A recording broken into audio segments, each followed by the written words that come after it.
నడిపించు నానావా నడి సంద్రమున దేవా నవజీవన మార్గమున నా జన్మ తరింప నడిపించు నానావా. ఎడారిలో ప్రవాహములు లోతుకు నడిపించుము. లోక 5:4. ఎంత లోతుకో ఆయన చెప్పలేదు. మనం ఎంతవరకు ఒడ్డును విడిచితమో, మన అవసరత ఎంత గొప్పదో, ఎంతవరకు సాధ్యమని తోచునో దానిని బట్టి మన లోతుపాతులు అర్థమగును. నీళ్ళ మీద కాక నీళ్ళ లోపలి భాగమున చేపలుంటాయి.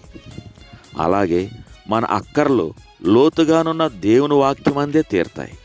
ఇది వరలో చదివిన వాక్యమే ఇప్పుడు ఎంతో లోతుగా కనపడవచ్చు.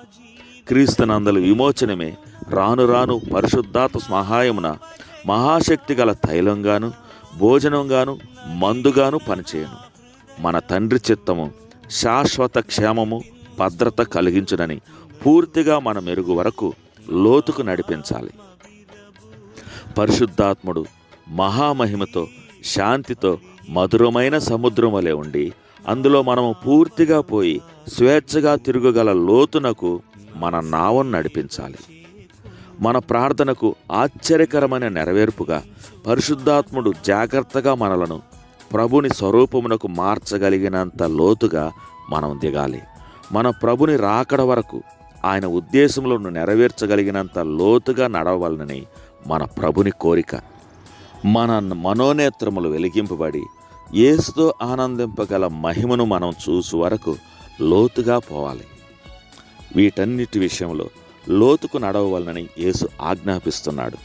మనల్ని చేసిన ఆయనే ఈ లోతును కూడా చేశాడు. పరిశుద్ధాత్మ నీలయందు వెళ్ళుటకు అవి మన దగ్గరే ఉన్నాయి.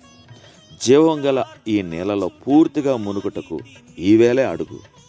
యెహెజ్కేలు దర్శనములో ఈ నీళ్లు మొదట చీలమండ వరకు, మోకాల వరకు, తరువాత ఈదవలసినంత లోతుగా ఉండేవి. యెహెజ్కేలు 47వ అధ్యాయం. ఈ జీవజల నదిలో ఎంతవరకు దిగాం?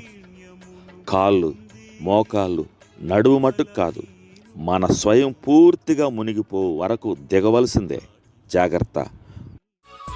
లోతైన జలములలో లోతున వినబడు స్వరమా, లోబడుటను నేర్పించి లోపంబులు సవరించి లోనున్న ఈవులలో లోటైన నా బ్రతుకు లోపించని అర్పణగా లోకేశ చేయుమయా. నడిపించు నానావా